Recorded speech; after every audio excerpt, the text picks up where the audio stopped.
لله وكفى وسلام على عباده الذين اصطفى أما بعد فأعوذ بالله من الشيطان الرجيم بسم الله الرحمن الرحيم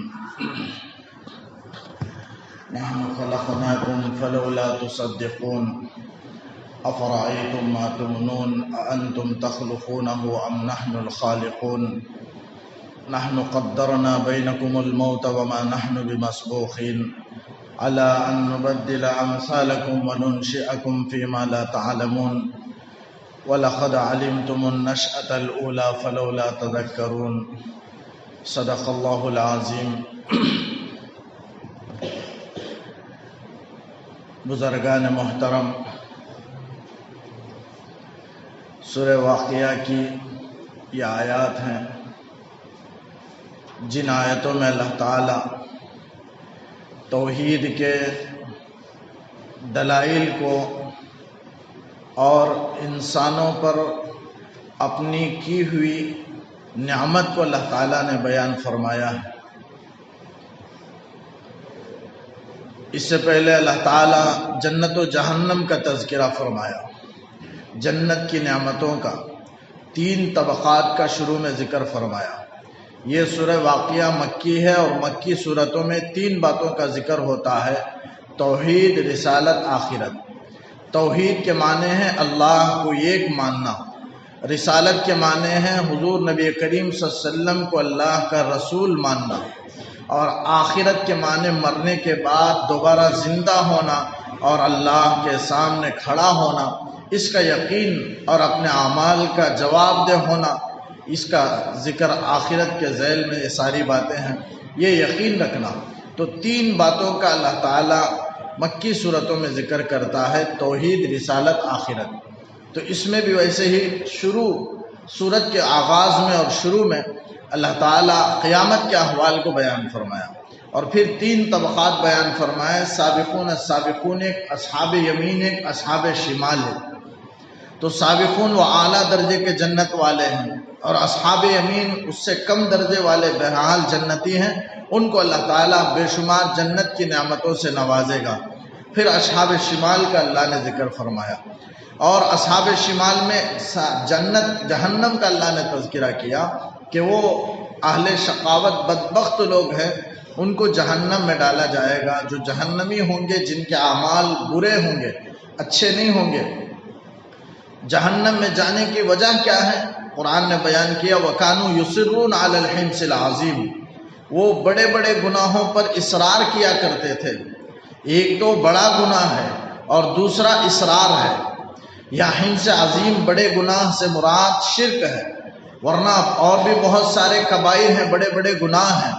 تو معلوم ہوا بڑے گناہ کو انجام دینا، کبیرہ گناہوں کو کرنا، یہ انسان کو جہنم میں لے جانے والا اعمال میں سے ہے۔ یہ جہنم میں لے جانے والا عمل ہے کبیرہ گناہ۔ اور صغیرہ بھی، انسان کو صغیرہ سے بھی بچنا چاہیے، اس لیے کہ صغیرہ بھی یہ بھی جہنم کی طرف لے جانے والا۔ اگر آدمی صغیرہ پر اصرار کرتا رہے، بار بار اصرار کرے، تو پھر وہ کبیرہ پر پہنچ جائے گا، اور پھر کبیرہ پر اصرار کرتے کرتے وہ جہنم میں پہنچ جائے گا۔ صغیرہ گناہ کوئی آدمی معمولی سوچ کر کے اسے انجام نہ دے۔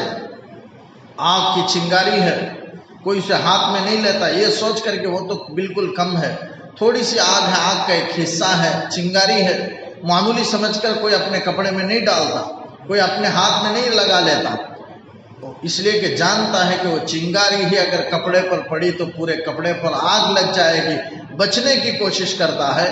بالکل اسی طریقے سے گناہ صغیرہ بھی یہ چنگاری کی طرح ہے، انسان کو جمتے جمتے ایک آگ کی شکل اختیار کر جائے گا۔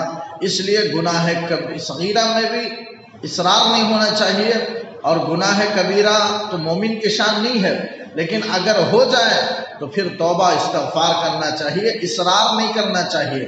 یہاں اللہ نے جہنم میں جانے والے اعمال میں یہ بیان فرمایا کہ وہ گناہ کبیرہ پر اصرار کرتے ہیں۔ اصرار کے معنی بار بار کرنا، بغیر کسی خوف کے، ڈر کے اس برائی کو بار بار انجام دینا، یہ ہے اصرار۔ لیکن اگر گناہ کبیرہ بڑا گناہ ہی، انسان خطا اور نسیان سے مرکب ہے، الانسان مرکب بین الخطأ والنسیان، انسان خطا نسیان سے مرکب ہے، غلطی خطا ہو سکتی ہے، لیکن اس کی شان یہ ہے کہ فوراً توبہ استغفار کر لے۔ یہ مومن مسلمان کی شان نہیں ہے کہ گناہ پر گناہ کرتا چلا جائے، اصرار کرے، یہ مومن کی شان نہیں ہے۔ تو انسان ہونے کی وجہ سے اگر گناہ ہو جائے تو پھر بارگاہ الہی میں اسے توبہ استغفار سے کر لینا چاہیے اور مٹا دینا چاہیے، اس گناہ کو اصرار نہیں کرنا چاہیے۔ مومن کی شان بھی نہیں ہے، یہ جہنمیوں کے اعمال میں سے ہیں، اور جہنم میں جانے کا سبب اللہ نے یہ بیان فرمایا کہ وہ بڑے بڑے گناہوں پر اصرار کرتے تھے۔ تو آخر ھذا نزلہم یوم الدین تک اللہ تعالیٰ نے اسی جہنم کا تذکرہ کیا اور کہا کہ جہنمیوں کے لیے یہی ان کی مہمان نوازی ہوگی کہ گرم گرم پانی دیا جائے گا، لہو خون پیپ اور جسم سے نکلا ہوا سڑا بدبودار پانی، اور زخم جو کڑوے دار بدبودار درخت ہے وہی کانٹے دار وہی کھانے کو دیا جائے گا، اور خون پیپ پینے کو دیا جائے گا۔ یہی جہنمیوں کی مہمان نوازی ہوگی۔ اللہ نے فرمایا ھذا نزلہم یوم الدین۔ پھر اس کے بعد نحن خلقناہم سے میں نے جو تلاوت کی ہے، اس میں توحید کے دلائل کو اللہ نے بیان فرمایا۔ چونکہ آخرت کا بیان ہوا، اب توحید کا بیان ہو رہا ہے یہ رکوع تک۔ اس رکوع کے ختم تک اللہ تعالیٰ توحید میں 4 باتوں کو اللہ تعالیٰ پیش کرتا ہے، اپنی بڑی بڑی 4 نعمتوں کو، جس کا اللہ نے ذکر فرمایا نحن خلقناکم فلولا تصدقون، ہم نے تمہیں پیدا کیا پھر کیوں تم تصدیق نہیں کرتے۔ اللہ تعالیٰ نے انسان کو پیدا فرمایا، انسان کو اشرف المخلوقات میں بنایا، تمام مخلوقات میں سب سے افضل انسان ہی ہے۔ حالانکہ چاند بھی اللہ کی ایک مخلوق ہے، سورج بھی اللہ کی ایک مخلوق ہے، بہت ساری چیزیں مخلوقات میں سے ہیں، لیکن اللہ تعالیٰ نے انسان کو سب سے بہتر بنایا، افضل بنایا اور اشرف بنایا، اشرف المخلوقات میں سے بنایا۔ تو انسان اشرف المخلوقات ہے۔ اللہ نے انسان کی پیدائش کی، یہ جو پوری دنیا ایک جہان ہے، تو انسان ایک چھوٹا عالم ہے۔ یہ پوری دنیا ایک بڑی دنیا ہے، بڑا عالم ہے، لیکن انسان ایک چھوٹی دنیا ہے، چھوٹا عالم ہے۔ اگر دیکھیں گے پوری دنیا کی ساری چیزیں اللہ نے ایک انسان کے اندر رکھ دی ہیں۔ دنیا میں زمین ہے، زمین میں گھاس پھوس ہے، ویسے انسان کے جسم پر بال وغیرہ اگتے ہیں۔ زمین کے اندر زمین میں بہنے والے ندی نالے ہیں جس میں پانیاں بہتی ہیں، ویسے انسان کے جسم میں رگیں ہیں، اللہ نے ان رگوں کے اندر خون کو بہا دیا کہ خون انسان کے جسم میں دوڑ رہا ہے۔ اللہ نے زمین پر پہاڑیں رکھ دی ہیں، چٹان کے مضبوط، تاکہ زمین نہ ہلے۔ اس طرح اللہ نے گوشت کا جسم بنایا، اگر ہٹی نہ پیدا کرتا تو گوشت کا جسم گودا مچ ایسے ہی گر جاتا، ٹہرتا نہیں۔ ٹہرنے کے لیے اللہ تعالیٰ نے جیسے زمین ٹہرنے کے لیے پہاڑوں کو اللہ نے مضبوط پہاڑوں کو رکھ دیا، اسی طرح انسان کے جسم کے قرار اور ٹہراؤ کے لیے اس کے جسم کے اندر اللہ نے ہڈیاں اور گھٹنے وغیرہ پیدا فرمائے۔ تو ایک چھوٹا عالم ہے، اگر دیکھیں گے انسان کو تو اللہ تعالیٰ نے ایک عالم اصغر بنایا، چھوٹی دنیا ہے انسان۔ دنیا میں، خارجی دنیا میں جتنی چیزیں پائی جاتی ہیں، ساری چیزیں اگر دیکھا جائے تو انسان کے جسم کے اندر اللہ نے وہ چیزیں رکھ دی ہیں۔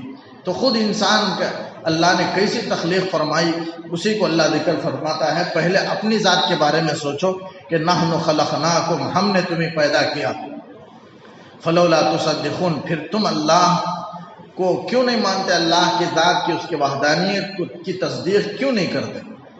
اللہ کی ذات کو مان لو، یہ سب سے بڑی دلیل ہے انسان کی تخلیق۔ کوئی نہیں پیدا کر سکتا، کوئی دنیا، کوئی سائنسدان اگر انسان جیسا بنانا چاہے روبوٹ بنا لے، لیکن پھر بھی انسان جیسا نہیں ہو سکتا۔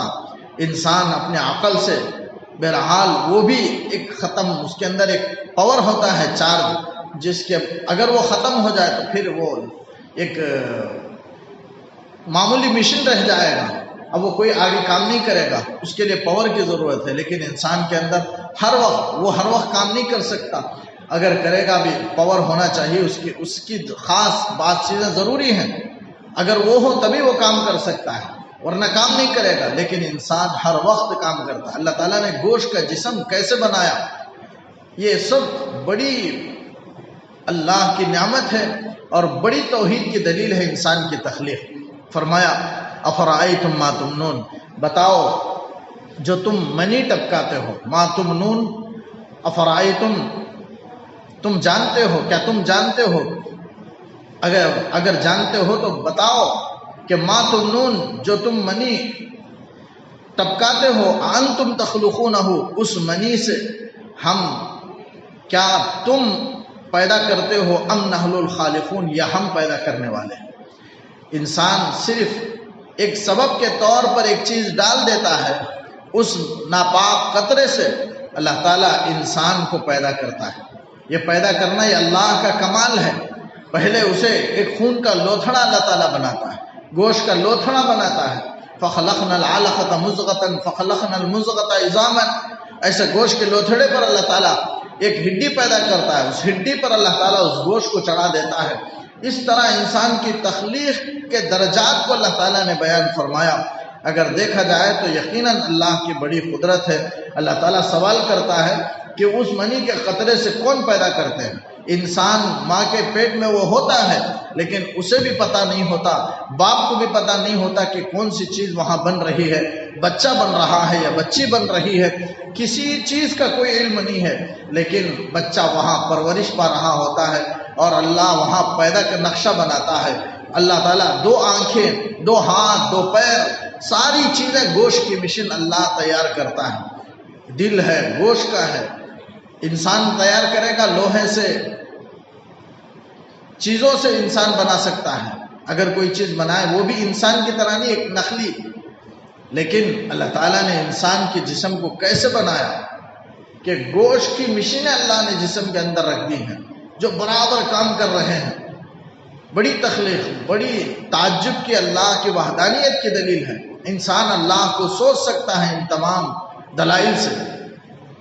روزانہ 3 لاکھ پوری دنیا کے اندر بچے پیدا ہوتے ہیں، لیکن اللہ کے خزانے میں کوئی کمی نہیں، ہر ایک کو 2 آنکھیں برابر اللہ عطا کرتا ہے، 2 ہاتھ اللہ عطا کر رہا ہے، 2 پیر اللہ عطا کر رہا ہے، اللہ تعالیٰ دل بنا رہا ہے، 2 گردے بنا رہا ہے، ساری چیزیں روزانہ 6 لاکھ آنکھ، 6 لاکھ ہاتھیں، 6 لاکھ پیر، ایسا جو چیزیں انسان کے جسم میں 2 ہیں وہ 6 لاکھ روزانہ اللہ تعالیٰ پیدا کر رہا ہے۔ کوئی انسان اس کے اندر، انسان کے اندر یہ طاقت ہے؟ ہرگز نہیں ہے، یہ اللہ کی ذات ہی کر سکتی ہے۔ اللہ تعالیٰ سوال کرتا ہے انتم تخلقون ام نحن الخالقون، کیا تم پیدا کرنے والا ہو اس منی سے یا ہم پیدا کرنے والے ہیں؟ نحن قدرنا بینکم الموت، ہم نے مقدر کیا ہے، متعین فرمایا، مقرر کیا تمہارے درمیان موت کو۔ قدرنا، ہم نے متعین کیا ہے، بینکم الموت، تمہارے درمیان موت کو، یعنی تمہارے لیے موت کو۔ انسان پیدا ہونے کے بعد اللہ کی قدرت سے، اللہ کی پکڑ سے باہر نہیں ہے۔ انسان یہ نہ سوچے دنیا میں آنے کے بعد کہ اب مجھے کوئی پکڑنے والا، مواخذہ کرنے والا، گرفت کرنے والا نہیں ہے۔ اللہ تعالیٰ کہتے ہیں دنیا میں آنے کے بعد بھی انسان اللہ کے گرفت میں ہے، اس سے باہر نہیں، یہاں تک کہ اللہ نے انسانوں کے حق میں موت کا فیصلہ کیا۔ انسان خود سے پیدا نہیں ہوا اور خود سے نہیں مرے گا، بلکہ پیدا ہوا تو بھی اللہ کی مرضی سے، مرے گا تو بھی اللہ کی مرضی سے اس دنیا سے جائے گا، ختم ہوگا۔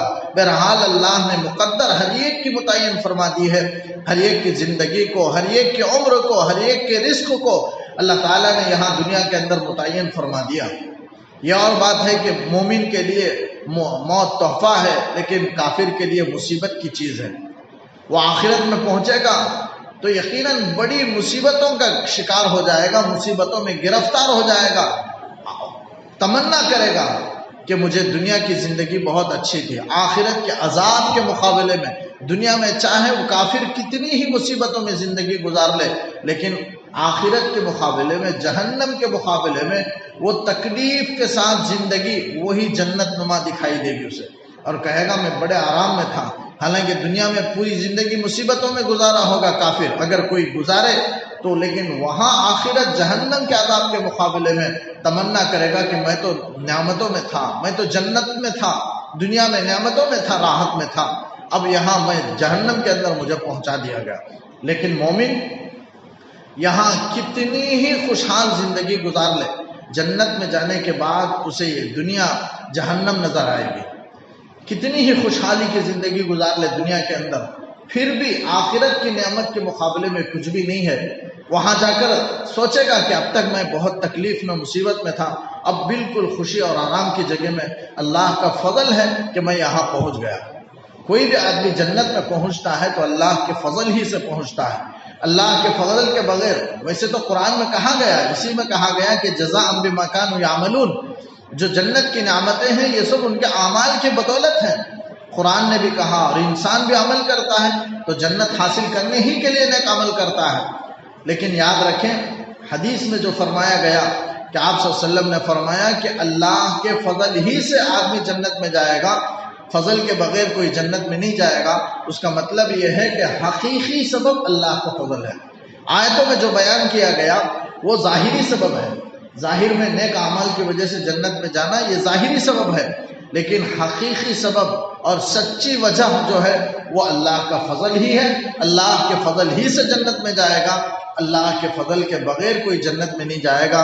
حضور نبی کریم صلی اللہ علیہ وسلم سے صحابہ نے پوچھا، اے اللہ کے رسول کیا آپ بھی اللہ کے فضل سے جنت میں جائیں گے؟ تو حضور صلی اللہ علیہ وسلم نے فرمایا ہاں میں بھی جنت میں اللہ ہی کے فضل سے جاؤں گا۔ تو حقیقی سبب وہی ہے۔ تو یہاں اللہ نے فرمایا نحن قدرنا بینکم الموت، ہم نے تمہارے درمیان موت کو متعین کر دیا ہے۔ وما نحن بمسبوقین، اور ہم کو کوئی عاجز کیے ہوئے نہیں ہیں۔ سابق کے معنی ہے آگے بڑھنا، مسبوق کے معنی ہے عاجز ہو جانا، پیچھے رہ جانا۔ تو وما نحن بمسبوقین کے معنی ہم عاجز نہیں ہیں، یعنی مطلب یہ کہ ہم نے موت کو متعین تو کیا ہے لیکن کوئی دنیا میں آ کر کوئی اپنی طاقت سے، اپنی مالداری سے، اپنی حکمت سے، اپنے عقل سے اس موت کے فیصلے کو ہٹا نہیں سکتا۔ اللہ تعالیٰ نے جو موت کا وقت متعین فرما دیا، کسی کو بچپن میں، کسی کو جوانی میں، کسی کو بڑھاپا میں موت آتی ہے، کسی کو اچانک موت آتی ہے، کسی کو بہت بیماریوں کے بعد موت آتی ہے، یہ سب اللہ کا متعین کیا ہوا ہے۔ اللہ تعالیٰ کہتے ہیں اس بارے میں ہم عاجز نہیں ہیں، یعنی کوئی موت کے وقت کو خود سے نہیں بدلا سکتا ہے، ہم کو عاجز نہیں کر سکتا۔ ہم جو متعین کیے اسی متعین مدت میں اسے موت آئے گی، اس کے بعد وہ ایک لمحہ بھی آگے اور پیچھے نہیں کر سکتا، اپنے موت کے وقت کو بدلا نہیں سکتا اور اللہ کو عاجز نہیں کر سکتا۔ اللہ تعالیٰ کہتا ہے وما نحن بمسبوقین، ہم عاجز نہیں ہیں۔ الا ان نبدل امثالکم، اور اس بات سے بھی ہم عاجز نہیں ہیں کہ ہم بدل دیں تم جیسوں کو۔ الا ان نبدل امثالکم، ہم بدل دیں تم جیسوں کو، وننشئکم، اور ہم پیدا کر دیں فی ما لا تعلمون، ایسی صورت میں جو تم جان بھی نہ سکو۔ یعنی مطلب یہ ہے اللہ تعالیٰ کہتا ہے کہ دنیا میں آنے کے بعد نافرمانی کی وجہ سے تم یہ نہ سمجھو کہ میری قدرت سے، میری طاقت سے، میری پکڑ سے تم باہر ہو، بلکہ میرا خوف رکھتے رہو، میرا ڈر رکھتے رہو، یہ یقین رکھتے رہو کہ اللہ پکڑ سکتا ہے۔ اس لیے کہ اگر میں بدلنا چاہوں، اللہ تعالیٰ کہتا ہے ان نبدل امثالکم، تم جیسوں سے ہم بدل دے تم جیسوں سے، تو اس سے ہم عاجز نہیں ہیں۔ اللہ تعالیٰ کہتا ہے یعنی تم کو ہٹا کر کے، تم کو موت دے کر کے دوسروں سے بدل سکتا ہے، تمہاری جگہ دوسرے کو لا سکتا ہے، تمہیں وہ موت واقع کر کے، یا تمہارے گناہوں کی وجہ سے تمہارے چہروں کو بندر اور خنزیر کا بنا کر کے تبدیل کر سکتا ہے، اور اس کے بعد فرما بردار قوم کو، امت کو تمہاری جگہ میں لا سکتا ہے۔ علماء نے بہت ساری صورتیں بیان فرمائی ہیں اس کی۔ تو الا ان نبدل امثالکم، ہم تم جیسوں کے بدلنے پر ہم قادر ہیں، وننشئکم فی ما لا تعلمون، اور ہم پیدا کر دیں گے ایسی صورت میں تم جان بھی نہیں سکو گے۔ یعنی دنیا میں اگر بندر اور خنزیر کے اگر بنا دے نافرمانی کی وجہ سے، جیسے بنی اسرائیل کو اللہ نے بنایا، پھر اس کے بعد تمہارے اندر عقل بھی نہیں ہوگی، تم اپنے آپ کو نہیں جان سکو گے کہ میں کون ہوں، اور اللہ تعالیٰ اچانک تمہارے گناہوں کی وجہ سے بدل دیں گے۔ ایسا ہوا ہے بنی اسرائیل میں، بندر اور خنزیر کی شکل اللہ نے بنا دی ہے نافرمانوں کو، تو ایسا ہو سکتا ہے۔ اللہ تعالیٰ کہتا ہے ہم اس پر قادر ہیں۔ الا ان نبدل امثالکم وننشئکم فی ما لا تعلمون۔ بعض حضرات نے کہا وننشئکم فی ما لا تعلمون سے مراد آخرت میں، یعنی آخرت میں آنے کے بعد ہم تمہاری حالت کو ایسے نئی تخلیق دے دیں گے۔ انشاء کے معنی ہے ایک نئے طریقے سے پیدا کرنا، ننشئکم، ہم ایسے پیدا کر دیں گے کہ ما لا تعلمون، تم جان بھی نہیں سکو گے۔ علماء نے لکھا ہے اس سے مراد آخرت میں متکبرین کو چونٹی کی شکل میں اللہ تعالیٰ بنا دیں گے، جو اپنے آپ کو بڑا سمجھتا تھا، دوسروں کو حقیر سمجھتا تھا، جسے تکبر کہتے ہیں، تو تکبر کرنے والوں کو قیامت میں اللہ تعالیٰ چونٹی کی شکل یعنی اسے عاجز کر دیں گے اور زمین میں گھس کر کے اپنی ناک رگڑ کر کے وہ چلے گا، یعنی چونٹی کی شکل میں اللہ تعالیٰ اسے بنا دیں گے۔ بعض حضرات نے یہ بھی مراد لیا ہے وَنُنشِئَكُمْ فِي مَا لَا تَعْلَمُونَ میں۔ ایک آیت میں سورہ محمد کی آخری آیت ہے، اللہ تعالیٰ کہتا ہے وَإِن تَتَوَلَّوْا يَسْتَبْدِلْ قَوْمًا غَيْرَكُمْ، اگر تم ایسے ہی روگردانی کرتے رہو گے تو اللہ تعالیٰ تمہارے علاوہ دوسری قوم سے بدل دے گا، ثُمَّ لَا يَكُونُوا أَمْثَالَكُمْ، پھر وہ تم جیسی نہیں ہوگی وہ قوم، اللہ کی فرما بردار ہوگی۔ تو نافرمانی کی وجہ سے اگر تم اڑے رہو، اصرار کرتے رہو، تو اللہ تعالیٰ اگر غضب اٹھے تو پھر تمہیں ہلاک و برباد کر دے گا، یستبدل قوما غیرکم، اور تمہارے علاوہ دوسری قوم سے بدل دے گا، وہ تمہاری طرح نہیں ہوں گے بلکہ اللہ تعالیٰ کے اطاعت گزار فرما بردار ہوں گے۔ تو فرمایا الا وَلَقَدْ عَلِمْتُمُ النَّشْأَةَ الْأُولَىٰ فَلَوْلَا تَذَكَّرُونَ، تم پہلی پیدائش کو تو تم جان چکے ہو، فلولا تذکرون، کیوں نصیحت حاصل نہیں کرتے؟ پہلی پیدائش سے مراد ماں کے پیٹ میں اللہ نے انسان کو بنایا۔ اب کفار مکہ آخرت کا انکار کرتے تھے اور کہتے تھے کہ انسان مرنے کے بعد دوبارہ زندہ نہیں ہوگا، کیسے زندہ کیا جائے گا جبکہ اس کا پورا جسم مٹی کھا جائے گا، پھر اللہ کیسے زندہ کرے گا؟ اللہ تعالیٰ کہتا ہے پہلے انسان نہیں تھا، اللہ تعالیٰ نے بنایا، وجود میں لایا، اسی طرح بلکہ اس سے بڑھ کر قیامت میں دوبارہ زندہ کرے گا۔ جب انسان کچھ بھی نہیں تھا تب اللہ نے بنا دیا پہلی مرتبہ، تو پہلی مرتبہ پیدا کرنے کے بعد دوبارہ پیدا کرنا یہ تو بہت آسان ہے، دوبارہ پیدا کرنا آسان ہے، پہلی مرتبہ پیدا کرنا بہت مشکل ہے، لیکن پہلی مرتبہ جب اللہ نے پیدا کر دیا تو دوسری مرتبہ کیوں پیدا نہیں کر سکتا؟ تو اللہ تعالیٰ کہتا ہے وَلَقَدْ عَلِمْتُمُ النَّشْأَةَ الْأُولَىٰ، پہلی پیدائش کو تو تم جانتے ہو، فلولا تذکرون، تو اس کو دیکھ کر کے دوسری پیدائش پر نصیحت کیوں نہیں حاصل کرتے، دوسری پیدائش کو کیوں نہیں مانتے، آخرت میں دوبارہ اٹھائے جانے کو۔ اللہ تعالیٰ نے یہاں تک ایک بڑی نعمت انسان کی تخلیق اس کا ذکر فرمایا، اور یعنی اللہ تعالیٰ توحید کی طرف، ایک رب ہونے کے یقین کی طرف دعوت دے رہا ہے کہ اللہ ایک ہے، یہ مان لو۔ پھر اس کے بعد دوسری دلیل اللہ تعالیٰ دے رہا ہے افرأیتم ما تحرثون، بھلا بتاؤ جو تم بیج بوتے ہو، انسان کھیتی کرنے کے لیے زمین میں ہل چلاتا ہے، ہل چلانے کے بعد بیج کو کھیتی میں بکھیر دیتا ہے، پھینک دیتا ہے، ڈال دیتا ہے، اللہ تعالیٰ اسی کو کہتا ہے، حرث کے معنی ہے بیج بکھیر دینا۔ تو جب کھیتی میں زمین میں نرم کرنے کے بعد، ہل چلانے کے بعد بیج کو تم بکھیر دیتے ہو، تو انتم تزرعونہ ام نحن الزارعون، اس کے بعد کھیتی تم اگاتے ہو یا ہم اگانے والے ہیں؟ انسان کا کام بیج ڈالنا ہے، بیج ڈالنے کے بعد درخت ہونے اور پھل آنے تک کا کام اللہ کا ہے، کوئی طاقت ایسے نہیں کر سکتی ہے، بلکہ اللہ ہی اگا سکتا ہے، اللہ کے علاوہ کوئی نہیں اگاتا، انسان نہیں کر سکتا، ویسا درخت پیدا نہیں کر سکتا۔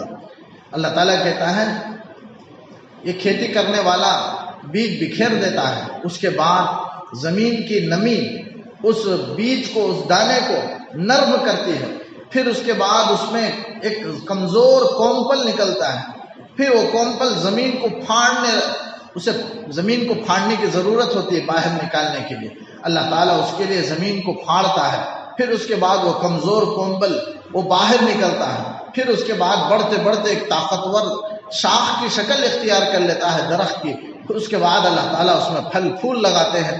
یہ سب اللہ کی قدرت ہے، اللہ کے علاوہ کوئی نہیں کر سکتا۔ تو توحید کی دوسری دلیل اللہ تعالیٰ دے رہا ہے اور سمجھا رہا ہے کہ افرأیتم ما تحرثون، بتاؤ جو تم بوتے ہو، انتم تزرعونہ، کیا تم اس کو تم کھیتی کرتے ہو، ام نحن الزارعون، یا ہم کھیتی اگانے والے ہیں، لو نشاء لجعلناہ حطاما، اللہ تعالیٰ کہتا ہے اگر ہم چاہیں تو کھیتی اگانے کے بعد بھی اسے تباہ کر سکتے ہیں، ریزہ ریزہ کر سکتے ہیں، جیسے بہت سارے اس قرآن میں بھی واقعات ہیں کہ بڑے پھل لگنے کے بعد بڑے عمدہ باغ وہ آگ میں جل کر کے رات کے موقع پر پورے فنا و تباہ برباد ہو گئے۔ اللہ تعالیٰ ایسا کر سکتا ہے، پورا باغ پھل درخت پر آ جانے کے بعد اسے ریزہ ریزہ چورا چورا ضائع کر سکتا ہے۔ فرمایا لو نشاء لجعلناہ حطاما، اگر ہم چاہیں تو اسے ضائع کر سکتا ہوں، لجعلناہ ہم اسے حطاما چورا بنا سکتے ہیں۔ فظلتم تفکہون، اگر میں کروں، اللہ تعالیٰ کہتا ہے فظلتم تفکہون، تو تم باتیں بناتے رہ جاؤ گے۔ یعنی تفکر کے معنی ہے خوشحال رہنا، اور اس کا یہاں چونکہ غم کے موقع پر ہے اس لیے اس کا معنی حزن کا آئے گا، غم کا آئے گا۔ تم غم مناتے رہ جاؤ گے۔ آدمی باتیں اپنے دل میں جو غم ہوتا ہے نقصان ہونے کی وجہ سے، وہ غم کو بھلانے کے لیے، غم کے اثر کو کم کرنے کے لیے انسان ایک دوسرے سے باتیں بناتا پھرے گا۔ وہی معنی ہے فضلتم تفکہون، کہ تم باتیں بناتے رہو گے۔ انا لمغرمون، کہ ہم تاوان زدہ ہیں، آفت زدہ ہیں، مصیبت زدہ ہیں، کہ ہم پر اللہ نے مصیبت اتاری ہے۔ اس طرح باتیں کرتے رہ جاؤ گے، اور یہ بھی کہو گے کہ بل نحن محرومون، ہم تو محروم ہیں، محروم القسمت ہیں، بد نصیب ہیں۔ اتنا باغ میں پھل آ جانے کے بعد بھی ہمارا پورا پھل ضائع ہو گیا، ہم محروم القسمت ہے۔ اس طرح تم باتیں بناتے رہ جاؤ گے، لیکن ہم نے ایسا نہیں کیا، پھل تم کو برابر دے رہے ہیں۔ کیوں اللہ کا شکر ادا نہیں کرتے؟ اللہ کی ربوبیت کو، اللہ کے ایک ہونے کا یقین کیوں نہیں کر لیتے؟ آخرت کو کیوں نہیں مانتے؟ حضور نبی کریم صلی اللہ علیہ وسلم کو اللہ کا رسول کیوں نہیں مانتے؟ یہ سب اللہ تعالیٰ دلائل دے رہا ہے۔ یہ دوسری دلیل ہے، علماء نے، مفسرین نے لکھا ہے کہ یہ انتم تزرعونہ، اللہ تعالیٰ سوال کر رہا ہے، انتم تخلقونہ، ایسے موقع پر ہم جواب دیں، کیا جواب دیں؟ بل انت یا ربنا، اللہ تعالیٰ سوال کرتا ہے تم اگاتے ہو یا ہم اگانے والے ہیں؟ اس کا جواب یہ ہے کہ بل انت یا ربنا، بلکہ اے پروردگار تو ہی اگانے والا ہے۔ انتم تخلقونہ بل انت یا ربنا، اے ہمارے رب تو ہی انسان کو پیدا کرنے والا ہے، تو ہی اگانے والا ہے۔ تو جہاں بھی انتم اس کے ذریعے سے اللہ تعالیٰ آیتوں میں سوال کرے تو اس کا جواب یہ ہے کہ یوں دے کہ بل انت یا ربنا، بل انت یا ربنا، اس کے معنی ہے کہ اللہ اے ہمارے پروردگار تو ہی اگانے والا ہے، تیرا علاوہ کوئی نہیں۔ یہ جواب ہے اس آیت کا۔ پھر اللہ تعالیٰ تیسری چیز بیان کرتا ہے، افرائیتم الماء الذی تشربون، بتاؤ جو پانی جو تم پیتے ہو، یہ بھی اللہ کی بڑی نعمت ہے۔ پانی کے بغیر انسان کا گزارا نہیں ہو سکتا۔ انسان کھا لیتا ہے غذاؤں کو، لیکن اگر پانی نہ ملے تو انسان زندہ نہیں رہ سکتا۔ ہر جاندار کو اللہ نے پانی سے زندہ رکھا ہے۔ میٹھا پانی اللہ نے ہمیں پینے کے لیے میسر فرمایا، کھارا نہیں ہے، کڑوا نہیں ہے۔ ہمارے گناہوں کی وجہ سے اللہ نے پانی کے مٹھاس کو نہیں بدلا، کھارا اور کڑوا نہیں بنایا، لیکن برابر پینے کے لیے دے رہا ہے۔ کیا ہم گناہ نہیں کر رہے ہیں؟ گنہگار ہیں، اس کے باوجود پانی میٹھا مل رہا ہے، یہ اللہ کا فضل ہے۔ اللہ تعالیٰ کہتا ہے کیوں شکر گزاری نہیں کرتے؟ سمندر کیسے اللہ تعالیٰ میٹھے پانی نازل کرتا ہے، اس کا اللہ تعالیٰ نے تذکرہ کیا کہ انتم انزلتموہ من المزن ام نحن المنزلون، مزن کے معنی ہے بادل کے۔ انتم انزلتموہ، کیا تم اتارتے ہو بادل سے یا ہم اتارنے والے ہیں؟ جیسے سائنس کی کتابوں میں ہم نے پڑھا ہوگا، دیکھا ہوگا کہ پانی کیسے بادل میں جاتا ہے، گرم ہوا ہوتا ہے، وہ دریا اور سمندر کے پانی کو اللہ تعالیٰ ایک خاص کیفیت سے، دریا کا پانی تو بالکل نمکین کھارا ہوتا ہے، کوئی پی نہیں سکتا، زبان پر ایک قطرہ نہیں رکھ سکتا، اتنا نمکین ہوتا ہے، کھارا ہوتا ہے، لیکن اللہ تعالیٰ اسے ایک انداز سے میٹھا بناتے ہیں۔ کیسے گرم ہوا کو، وہ پانی گرم ہوا اس پانی کو لے کر کے اوپر کی طرف تھوڑا تھوڑا بخارات کی شکل میں اوپر جاتا ہے۔ بادل میں اللہ تعالیٰ جہاں چاہتے ہیں، جہاں اس کو حکم ملتا ہے، وہاں جا کر کے بادل میں رک جاتا ہے۔ پھر اس کے بعد اللہ تعالیٰ اس کے اندر کی جو کھارا پن ہے، نمکینی ہے، اسے ختم کر کے بادل میں خاص طریقے سے اسے میٹھا بناتے ہیں، اللہ تعالیٰ بناتے ہیں۔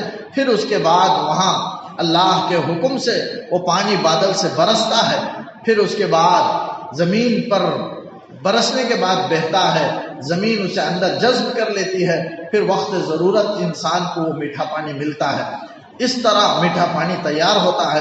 اللہ تعالیٰ سوال کر رہا ہے کہ جو تم پانی پیتے ہو بادل سے، تم اسے اتارتے ہو ام نحن المنزلون، یا ہم اتارنے والے ہیں؟ بل انت یا ربنا، جواب ہے اے ہمارے رب تو ہی اتارنے والا ہے، تیرے علاوہ کوئی نہیں۔ اللہ تعالیٰ کہتا ہے لو نشاء جعلناہ اجاجا، اگر ہم چاہتے تو تمہارے گناہوں کی وجہ سے ہم اسے کڑوا بنا دیتے۔ جیسے اجاج پانی پینے کی دعا ہے، الحمدللہ الذی سقانا عذبا فراتا برحمتہ ولم یجعلہ ملحا اجاجا بذنوبنا۔ اجاج کے معنی کڑوا، اگر ہم اسے چاہتے تو کڑوا ہم بنا دیتے، لیکن ہم نے نہیں بنایا، برابر میٹھا رکھا اور تم پیتے ہو۔ فلولا تشکرون، اس میٹھے پانی کو پینے کے بعد جس میں تمہاری زندگی ہے شکر کیوں نہیں کرتے، یعنی اللہ کے رب ہونے کو کیوں نہیں مانتے۔ تو یہ تین چیزوں کا ذکر، اور چوتھی دلیل اللہ نے بیان فرمائی کہ افرأیتم النار التی تورون، بھلا بتاؤ وہ آگ جس کو تم سلگاتے ہو۔ آگ بھی اللہ کی بڑی نعمت ہے، آگ کے بغیر انسان کا گزارا نہیں ہو سکتا۔ کھانے پینے کی چیزوں کو بنانے کے لیے آگ ہی ہے، ساری چیزیں جو تیار ہوتی ہیں آگ سے تیار ہوتی ہیں، چاہے جہاں بھی انسان کھائے، آگ کے بغیر انسان کھانے پینے کے لیے بے شمار فائدے ہیں آگ میں۔ اللہ تعالیٰ اسے کہتا ہے وہ آگ جسے تم سلگاتے ہو، تورون سلگاتے ہو، اانتم انشأتم شجرتہا، اس کے درخت کو تم پیدا کرتے ہو، ام نحن المنشئون، یا ہم پیدا کرنے والے ہیں۔ شجرہ کے معنی درخت کے، انشأتم کے معنی تم نے پیدا کیا۔ تو ایسے موقع پر جواب دے بل انت یا ربنا، اے ہمارے رب تو ہی نے اس درخت کو پیدا فرمایا۔ یعنی آگ کا درخت ہے، عرب میں دو درخت ہیں، مرخ اور عفار، یہ دو قسم کے اس زمانے میں درخت آپس میں رگڑنے سے اس میں آگ پیدا ہوتی تھی، لیکن آج اس کی دوسری صورتیں، دوسری شکلیں ہیں، اور کوئی بھی ہرا دو درخت کو آپس میں رگڑے تو اس سے آگ پیدا ہوتی ہے۔ اللہ تعالیٰ کہتا ہے یہ بھی اللہ کی بہت بڑی قدرت کی نشانی ہے کہ ایک ہرا درخت ہے جس میں پانی ہے، تر و تازہ ہے، لیکن اس سے اللہ تعالیٰ آگ کو پیدا کر رہا ہے۔ اور عرب میں یہ دو درخت موجود ہیں، مرخ اور عفار۔ عرب حضرات کو آگ کی ضرورت ہوتی جنگل میں تو اسے توڑ کر کے دو شاخوں کو آپس میں رگڑتے تو اس سے آگ نکلتی تھی۔ جیسے کوئی گھوڑے کا ٹاپ ہے، پاؤں کا ٹاپ زمین پر مارے تو زمین اور لوہے کا ٹاپ دونوں کے ملنے کی وجہ سے بیچ میں چنگاری نکلتی ہے، یہی ہے۔ اسی طرح دو درخت کو کسی بھی دو چیز کو ٹکرانے سے بیچ میں آگ نکلتی ہے۔ اللہ تعالیٰ کہتے ہیں یہ آگ کا پیدا کرنا یہ بھی اللہ کی بڑی نعمت ہے، بڑی دلیل ہے اس کی قدرت کی۔ اللہ تعالیٰ کہتا ہے اس کے درخت، بعض حضرات نے یہ بیان فرمایا کہ آگ جلانے کے لیے درخت کی ضرورت ہے، اور درخت کو کس نے پیدا کیا؟ اللہ ہی نے پیدا کیا۔ اسی کو اللہ تعالیٰ پوچھتا ہے انتم انشأتم شجرتہا، اس آگ کے سلگانے کے لیے درخت کو تم نے پیدا کیا، ام نحن المنشئون، یا ہم پیدا کرنے والے ہیں۔ نحن جعلناہا تذکرہ، ہم اس آگ کو نصیحت کی چیز ہم نے بنا دی ہے، یعنی دنیا کی آگ کو دیکھ کر کے انسان آخرت کو آگ کو یاد کرے۔ اللہ تعالیٰ کہتا ہے کہ دنیا کی آگ اگر ہاتھ میں لگ جائے تو انسان کو کتنی بے چینی اور بے قراری رہتی ہے، کئی دن تک۔ اگر ہاتھ جل جائے، ہاتھ میں کوئی آگ لگ جائے، کتنا انسان بے قرار رہتا ہے، لیکن اس سے 70 گنا بڑی ہوئی 60 پر 9 درجہ یہ دنیا کی آگ کو ملا کر 70 درجہ حرارت میں بہت زیادہ ہوگا۔ آگ کی گرمی میں جہنم کی آگ زیادہ ہوگی، لہذا اس آگ کو تم کیسے برداشت کرو گے؟ لہذا اس کے بچنے کا سامان کرو۔ اللہ تعالیٰ کہتا ہے آخرت کی تیاری کرو۔ نحن جعلناہا تذکرہ، اس دنیا کی آگ کو ہم نے نصیحت کی چیز بنائی، یعنی آخرت کی آگ کو یاد کرنے کا اسے ذریعہ بنایا ہے۔ وَمَتَاعًا لِلْمُقْوِينَ، اور مسافروں کے لیے، جنگل میں رہنے والوں کے لیے ہم نے متاع بنایا ہے، فائدہ اٹھانے کی چیز بنایا ہے۔ مقوین کے معنی غیر آباد جگہ، یعنی جنگل میں رہنے والے، چونکہ عموماً مسافر ہی ہوتا ہے جنگل میں جانے والا، تو مسافروں کے لیے آگ کو، یعنی خاص پر عام طور پر سارے انسانوں کے لیے آگ کو ایک فائدے کی چیز ہم نے بنائی۔ انسان کیا نہیں کرتا، کھانے پینے کی چیزوں کو آگ سے بناتا ہے، اور کیا کیا چیزیں آگ کے اندر روشنی حاصل کرنے کے لیے صحرا میں جنگل میں آگ جلاتا ہے، اپنی ٹھنڈک کو دور کرنے کے لیے، سردی کا زمانہ ہے، ٹھنڈک کو دور کرنے کے لیے اور گرمی حاصل کرنے کے لیے آگ سلگاتا ہے، اور درندوں کو بھگانے کے لیے آگ سلگاتا ہے۔ جہاں بھی آگ جلے وہاں درندے جانور بھاگ جاتے ہیں، تو زہریلے جانوروں کو بھگانے کے لیے بھی مسافر جنگل کے اندر آگ جلاتا ہے. تو بے شمار فائدے ہیں آگ کے. اللہ تعالیٰ کہتا ہے وَمَتَاعًا لِلْمُقْوِينَ، تو جنگل میں رہنے والے مسافروں کے لیے فائدے کی چیز ہم نے بنائی ہے. تو یہ 4 نعمتوں کا اللہ تعالیٰ نے تذکرہ کیا. اگر دیکھا جائے تو حقیقت میں یہ چاروں کے چاروں بڑی نعمت ہے. انسان ان تمام کو پیدا نہیں کر سکتا، یہ اللہ ہی نے پیدا کیا. اللہ تعالیٰ کہتا ہے اسے یہ 4 نعمتوں کو مان کر جان کر اللہ کی ربوبیت کو مان لو، اللہ کی تسبیح بیان کرو، اللہ کی پاکی بیان کرو کہ فسبح بسم ربک العظیم، تیرے رب کے نام کی تسبیح کر جو عظمت والا ہے، مرتبے والا ہے، بڑائی والا ہے. سبح بسم ربک العظیم. تو اس میں ہم بیان کریں یہ آیت ہے، اس کا جواب کیا ہے؟ سبحان ربی العظیم. اس کا جواب جب بھی یہ سنیں سبح بسم ربک العظیم تو پڑھیں سبحان ربی العظیم، یعنی میرا رب پاک ہے جو عظمت والا ہے. اللہ تعالیٰ کہہ رہا ہے کہ تسبیح بیان کرو. ایک مرتبہ پڑھ لیں سبحان اللہ و بحمدہ سبحان ربی العظیم. یہ آیت کا جواب ہے. ایک مرتبہ آپ صلی اللہ علیہ وسلم بیٹھے ہوئے تھے، یہ آیت نازل ہوئی تو آپ صلی اللہ علیہ وسلم کے زبان سے بلا اختیار یہ نکلا سبحان ربی العظیم. اللہ تعالیٰ کہتا ہے پاکی بیان کر تیرے رب کی جو عظمت والا ہے. تو آپ صلی اللہ علیہ وسلم وہ جواب ہے وہ سبحان ربی العظیم جو ہم رکوع میں پڑھتے ہیں، پاک ہے میرا رب جو عظمت والا ہے، برابر اس کا جواب ہے وہ آپ صلی اللہ علیہ وسلم کی زبان سے نکلا. تب سے وہ رکوع میں شامل ہو گیا. آپ صلی اللہ علیہ وسلم نے صحابہ سے فرمایا اجعلوها فی رکوعکم، یہ تمہارے رکوع میں اسے شامل کر لو. اس کے بعد سبحان ربی العظیم کو رکوع میں بنا لو. اس کے بعد ایک آیت نازل ہوئی پھر سبح اسم ربک الاعلی، تیرے رب کی تسبیح بیان کر جو بلند و بالا ہے. تو فوراً آپ کی زبان مبارک سے نکلا سبحان ربی الاعلی، میرا رب پاک ہے جو بلند و بالا ہے. پھر آپ صلی اللہ علیہ وسلم نے صحابہ سے فرمایا کہ اس آیت کو، اس جواب کو جو میں نے کہا سبحان ربی الاعلی، اجعلوها فی سجودکم، تمہارے سجدوں میں اسے بنا لو، تمہارے سجدوں میں اسے پڑھا کرو. تب سے سجدے میں سبحان ربی الاعلی پڑھا جانے لگا. یہ آیت کا جواب ہے. اللہ تعالیٰ کہتا ہے فسبح بسم ربک العظیم. بس رکوع ہوا. انشاءاللہ ایک رکوع باقی ہے، آئندہ ہفتہ عرض کروں گا. اللہ تعالیٰ سے دعا ہے کہ اللہ تعالیٰ کہی ہوئی سنی باتوں پر کہنے سننے سے زیادہ عمل کی توفیق دے. اللهم صل على سيدنا محمد وعلى آل سيدنا محمد وبارك وسلم عليه. ربنا آتنا في الدنيا حسنة وفي الآخرة حسنة وقنا عذاب النار. اے اللہ ہم سب کے گناہوں کو معاف فرما، ہم سب کے خطاؤں سے درگزر فرما. اے اللہ قرآن مجید کے سننے کے لیے ہم جمع ہوئے، اے اللہ ہمارے جمع ہونے کو بے انتہا قبول فرما. اے اللہ مغفرت کے بخشش کے فیصلے فرما. اے اللہ حاضرین میں سے خاص کر اور عمومی طور پر سب کے لیے اے اللہ سب کے حاجات و ضروریات کو تو پورا فرما. حاضرین میں جو بھی اے اللہ قرآن کی محبت میں جمع ہوئے، اے اللہ دنیا اور آخرت کی بھلائیوں اور ترقیوں سے مالا مال فرما. اے اللہ دنیا کی ضروریات کو پورا فرما، اخروی ضروریات کو پورا فرما. اے اللہ اسلام کا بول بالا فرما. قرآن مجید کے حق کو ادا کرنے کی توفیق عطا فرما. قرآن سے سچا تعلق، سچی محبت، سچا عشق نصیب فرما. اے اللہ قرآن مجید کو سمجھنا، اس پر عمل کرنا ہمارے لیے آسان فرما. اے اللہ اس دعا کو محض اپنے فضل و کرم سے حضور نبی کریم صلی اللہ علیہ وسلم کے صدقے سے دعا قبول فرما. وصلی اللہ تعالی وسلم علی خیر خلقہ محمد وآلہ واصحابہ اجمعین برحمتک یا ارحم الراحمین والحمد للہ رب العالمین.